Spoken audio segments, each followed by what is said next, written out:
وأن هذا صراطي مستقيما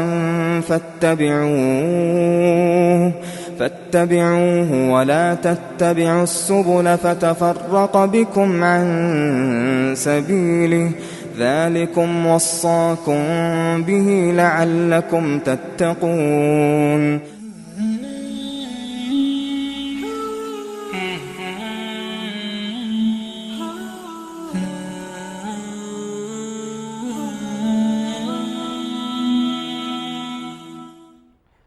بسم الله و الصلاة و السلام علی رسول الله و علی آله و صحبه و موالاه، اما بعد. السلام علیکم و رحمت الله و برکاته. بینندگان عزیز و گرامی، در خدمت شما هستیم از یکی دیگر از قسمت‌های برنامه راهنمود سنت و در این قسمت ان شاء الله بحثی را شروع خواهیم کرد در مورد صفات پروردگار سبحانه و تعالی و آنچه که الله متعال در مورد خودش گفته و یا رسول الله صلی الله علیه و سلم در مورد الله متعال سبحانه و تعالی گفته اند. حقیقتا میشه گفت که مردم یا طوائف به صورت کلی و به صورت اجمالی به سه دسته تقسیم میشوند. دسته اول اهل افراط هستند، دسته دوم اهل تفریط هستند و دسته سوم اهل اعتدال می باشند. اهل افراط کسانی هستند که در صفات خداوند سبحانه و تعالی زیاده روی کرده اند و حتی صفاتی از پیش خودشان به الله متعال سبحانه و تعالی نسبت داده اند، و یا اینکه از باب دیگر که در فهم صفات پروردگار متعال سبحانه و تعالی غلو و زیاده روی کردند و کارشان به جایی رسیده که صفات الله متعال را با صفات مخلوقات یکی دانستند و یا برای صفات پروردگار متعال سبحانه و تعالی کیفیت و چگونگی بیان کردند، و یا اینکه صفات ذات باری و اقدس الله متعال سبحانه و تعالی را به صفات مخلوقات تشبیه کردند، و یا اینکه به الله متعال جسم قائل شده اند. اینها اهل افراطند. گروه دیگری در برابر اینها قرار گرفتند که صفات پروردگار متعال سبحانه و تعالی را به صورت کلی رد کردند و گفتند الله متعال نعوذ بالله اصلا و ابدا صفتی ندارد. گروه دیگری آمدند گفتند که الله متعال صفاتی دارد اما خیلی نیست، بسیار کم است. خودشان بر اساس گزینش و بر اساس اینکه موافقت با عقلشان بکنه، با عقل قاصرشان بکنه، بعضی از صفات را به الله متعال اثبات کردند، بعضی از صفات را به الله قائل شدند، ولی برخی صفات دیگر را تحریف کردند و یا اینکه اصلا انکار کردند، اصلا صفات را انکار کردند. بنابراین انکار اینها انکار کلی نیست، مثل طایفه اول. انکار اینها انکار کلی نیست، بلکه انکار جزئی است. یعنی جزئی از صفات را قبول کردند، جزء دیگر را یا انکار کردند یا به دست به تحریف زدند،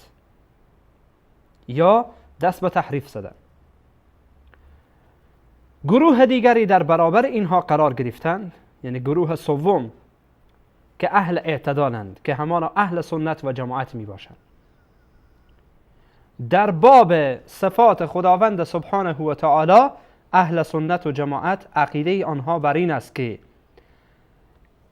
باور دارند به آنچه که پروردگار متعال خودش را وصف کرده در کتاب خود، یعنی در قرآن، و باور دارند به آنچه که از صفات پروردگار متعال در سنت پیامبر و در کلام رسول الله صلی الله علیه و سلم به الله متعال ثابت شده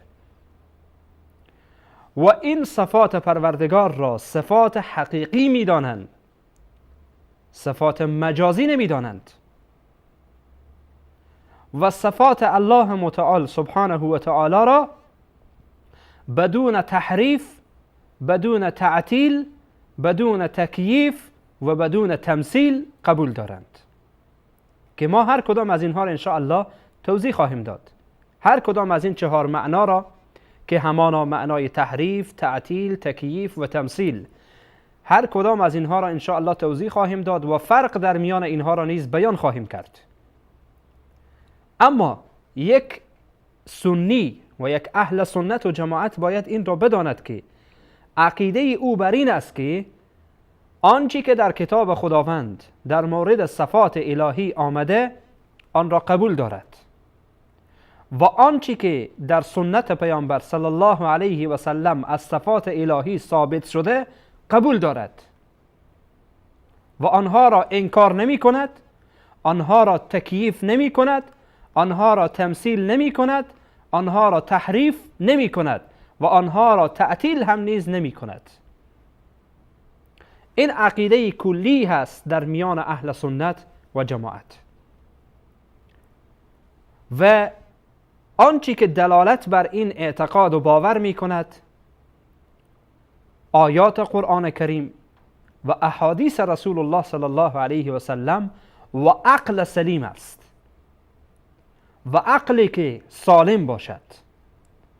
چون شما می دانید که عقل صریح با نقل صحیح هیچگاهی در تناقض برابر نمی شود. در میان اینها تناقض به وجود نمی آید. مخالفتی در میان عقل صریح و نقل صحیح شما پیدا کرده نمی توانید. اما اگر عقل مشکل داشته باشد و یا نقل مشکل داشته باشد می شود که این دوتا با هم در تناقض برابر بشه، می تواند که این دوتا با هم تناقض پیدا بکنه و مخالفت در میان اینها از نظر معنا یا از نظر لفظی به وجود بیاید. اما اهل سنت و جماعت اعتقاد و باورشان به صورت کلی در مورد صفات پروردگار متعال سبحانه و تعالی این است و ما هر کدام از اینها را ان شاء الله به ترتیب در بحث و بررسی خواهیم گرفت و در مورد آنها صحبت خواهیم کرد. اما گروه‌های باطل دیگری که گروه‌های منحرف دیگری که یا دست به این زدن که زیاده روی کردن در باب صفات پروردگار متعال سبحانه و تعالی و صفات خداوند متعال را تمثیل کردن یا کیفیت به آن قائل شدن، کیفیت به نزد علم بندگان کیفیت به آن قائل شدن و یا این که دست به تمثیل زدن و تشبیه کردن صفات پروردگار متعال را به مخلوقاتش، اینها حقیقتا گمراه شدن. و گروه دیگری که آمدن عقل را ملاک قرار دادن در باب صفات خداوند متعال، آنچه که با عقلشان برابر آمد آن را قبول کردند و آنچه که با عقلشان موافقت نکرد و با عقل ناقص خودشان که حقیقتا عقل صریح نبوده و این عقل برگرفته از عقول انسانهای بیدین و لایک و انسانهای کمونیست و انسانهایی بوده که اعتقاد و باوری به الله نداشتند، عقل خودشان را از اونها گرفتند و طرز تفکرشان را و قوه تفکرشان را دادن به دست اونها، باعث بر این شده که صفات خداوند سبحانه و تعالی را یا تعریف بکنن و یا دست به این بزنن که صفات پروردگار را یکی پس از دیگری انکار بکنن. اما اهل سنت و جماعت با آنچه که در قرآن آمده باور دارن، با آنچه که در سنت آمده باور و یقین کامل دارن و در این مورد اجماع علمای اهل سنت و اجماع علمای مسلمین است. گفتم الا این که افرادی که خودشان تفره رفتن، خودشان رفتن به جهت دیگری، اقوال و گفته های دیگران را و افکار دیگران را در ذهن خودشان پرورش دادن، باعث بر این شده که خودشان گمراه بشن و دیگران را نیز گمراه بکنند. اجازه بدین که از بعضی از ائمه بزرگوار در مورد عقیده و باور اهل سنت به صورت کلی و به صورت اجمالی اقوالی را در اینجا نقل بکنم که نظر ایشان درباره صفات پروردگار متعال سبحانه و تعالی چیست و آنها نسبت به صفات پروردگار به صورت اجمالی یا به صورت تفصیلی چی دیدگاه و چی نظریه دارند. اول از امام ابو حنیفه رحمه الله شروع میکنه. ایشان در کتاب الفقه الاکبر که منسوب هست به ایشان میفرمایند وله، یعنی برای الله، ید و وجه و نفس کما ذکره الله تعالی فی القرآن. برای پروردگار دست است، برای پروردگار روح است، برای پروردگار نفس است، یعنی ذات است. کما ذکره الله تعالی فی القرآن، چنانچه خداوند متعال خودش اینها را در قرآن برای خود یاد کرده. فما ذکره الله تعالی فی القرآن، آنچه را که الله متعال در قرآن ذکر کرده من ذکر الوجه والید والنفس، فهو له صفات، اینها صفات الله است. دست الله، روی الله، ذات الله، اینها صفات الله متعال سبحانه و تعالی است. نفس الله، اینها صفات الله است. بلا کیف، بدون کیفیت. ولا یقال، گفته نمی شود ان یده قدرته، ید پروردگار یعنی دست الله قدرت الله است، این رقم گفته نمیشه. او نعمته، یا گفته نمیشه که دست خدا یعنی نعمت خدا. لان فیه ابطال الصفه، به خاطر که اگر ما بگیم دست خدا، نعمت خدا یا قدرت خدا هست، صفت الله متعال باطل میشه، از بین میره، صفت اصلا انکار میشه. و هو قول اهل القدر والاعتزال، این قول قدری ها و قول معتزلی هاست، این قول امام ابو حنیفه هست. و بعد در ادامه میفرماید ولکن یده صفته بلا کیف و غضبه و رضاه صفتان من صفات الله تعالی بلا کیف. این در کتاب فقه اکبر، آنچه که در نزد بنده هست، طبعه و یا چاپی که در نزد بنده است، مکتبه الفرقان جلد اول صفحه 27. در صفحه 27 این ذکر شده. امام احمد رحمه الله در کتاب الرد علی الجهمیه و الزنادقه میفرماید در باب رد بر جهم ابن صفوان، اولین کسی که یا میشه گفت کسی که فکره جهمی ها را که از روش آنها این است که صفات پروردگار را انکار میکنند، صفات الله سبحانه و تعالی را انکار میکنند. البته بعد از آن فرق دیگری آمدن که حالا مناسب نمیبینم اینجا نامهای آنها را یاد بکنم، ولی آنچه که مورد استناد ما هست، چون از این کتاب استناد میکنیم، باید بدانیم که امام احمد رحمه الله، امام احمد ابن حنبل رحمه الله، یکی از ائمه چهارگانه رحمت الله علیه، میآید در این کتاب الرد علی الجهمیه و الزنادقه میآید میگوید و زعم یعنی جهم ابن صفوان که امام احمد ابن حنبل رحمه الله رد میده بر او، میگه و زعم، ای فکر کرده جهم ابن صفوان، ان من وصف الله بشیء، کسی که الله متعال را وصف الله بشیء، کسی که الله متعال را وصف بکنه به چیزی، مما وصف به نفسه فی کتابه او حدث عنه رسوله کان کافرا.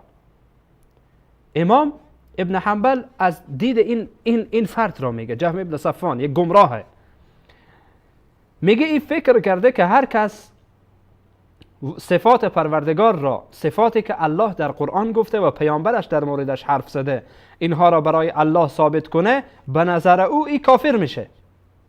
و کان من المشبهه، فکر میکنه که ای از جمله اهل تشبیه هست، یعنی اهل تشبیه کسانی هستند که صفات پروردگار را تشبیه میکنن به صفات مخلوقات الله. امام ابن حنبل رحمه الله میگه که این جهم ابن صفوان این فکر کرده که هر کسی که صفات الله را، صفاتی که خداوند برای خودش ثابت کرده و پیامبرش برای الله ثابت کرده اند، کسی آن را برای الله ثابت بکنه، فکر میکنه که او کافر شده و از جمله مشبه است، از جمله اهل تشبیه است. امام رد میده بر او. چی میگه؟ میگه فاضل بکلامه بشرا کثیرا، به این کلام مزخرف این، به این کلام گمراه کننده این نفر، یعنی جهم بن صفوان، خلق کثیری مردم زیادی گمراه کرده. در این کتاب الرد علی الجهمیة و الزنادقه صفحه 206 در چاپ و مطبعه دارالقبس. این دیدگاه امام احمد ابن حنبل رحمه الله است. شما اگر به کتب ائمه بزرگوار و یا شاگردان ایشان مراجعه بکنید، از امام مالک، از امام احمد ابن حنبل، از امام ابو حنیفه، از امام شافعی رحمهم الله، از هر کدام اینها شما که ببینین متوجه میشوین که دیدگاهشان همین است، چیز دیگری نیست. و شما مثلا در مذهب احناف در باب اعتقاد کتاب الفقه الاکبر یا کتاب الفقه الابسط، این دو کتاب نسبت داده شده به امام ابو حنیفه، یا کتاب عقیده طحاویه یا شرح عقیده طحاویه از امام ابوالعز حنفی رحمه الله، شما به این کتب مراجعه کنین، میدانین که عین همین چیزی که امام ابو حنیفه و امام احمد ابن حنبل که در کتاب خود الرد علی الجهمیة و الزنادقه مطرح میکنن همین است. و حتی بعضی از علما آمدن در این باب که عقیده اهل سنت این است، آمدن اجماع اهل سنت را نقل کردند که ان شاء الله بعد از یک میان برنامه من اجماع اهل سنت را بنا به نقلی که امام ابن عبدالبر رحمه الله کرده است را به خدمت شما نقل خواهم کرد.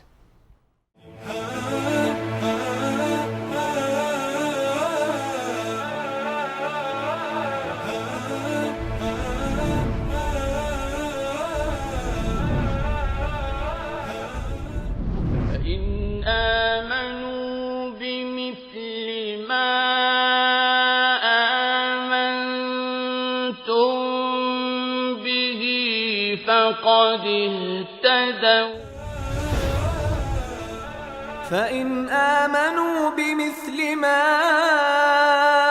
آمنتم به فقد اهتدوا فإن آمنوا بمثل ما آمنتم به فقد اهتدوا فإن آمنوا بمثل ما آمنتم به فقد اهتدوا وإن تولوا فإنما هم في شقاق فسيكفيكهم الله وهو السمیع العلیم. اگر آنها ایمانی به مانند ایمان شمای صحابه بیاورند به طور قطع هدایت یافتند، و اگر از حق روی گردانی کنند پس راه مخالفت و دشمنی را در پیش گرفتند. و به زودی الله تو را در برابر شر آنها کفایت خواهد کرد و او شنوا و داناست. با عرض سلام مجدد به خدمت شما بینندگان عزیز و گرامی. بینندگان عزیز و گرامی، ما پیرامون عقیده اهل سنت به صورت اجمالی درباره صفات پروردگار سبحانه و تعالی صحبت می‌کنیم. چون در این باب تحریف‌ها شده، انکارها شده، به همین جهت لازم است که اهل سنت به صورت اجمالی عقیده خودشان را بدانند. و ما ان شاء الله بعد از اینکه به صورت اجمالی این را مطرح کردیم، بعضی از صفاتی که متاسفانه اگه آمدن آن را تحریف کردن یا انکار کردن، در مورد آن از نظر اهل سنت و جماعت ان شاء الله صحبت خواهیم کرد. برای شما وعده داده بودم قبل از میان برنامه که اجماع اهل سنت را در این مورد برای شما نقل خواهم کرد.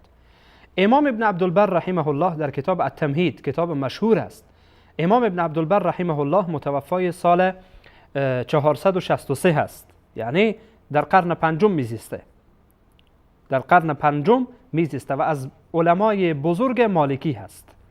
و امام ابن عبدالبر رحمه الله از جمله علمایی است که اجماع اهل سنت را در مسائل مطرح میکنه. اجماع علمای اهل سنت را در مسائل مطرح میکنه. ما بعضی از علمای داریم که خاصتا اجماع را در بعضی از کتب حتی آمدن اجماع را در یک کتاب جمع کردن. امام ابن عبدالبر رحمه الله در کتاب التمهید در اینجا یک اجماع را نقل میکنه، یک اجماع را نقل میکنه که بنده به خدمت شما این متن قول ایشان را نقل میکنم.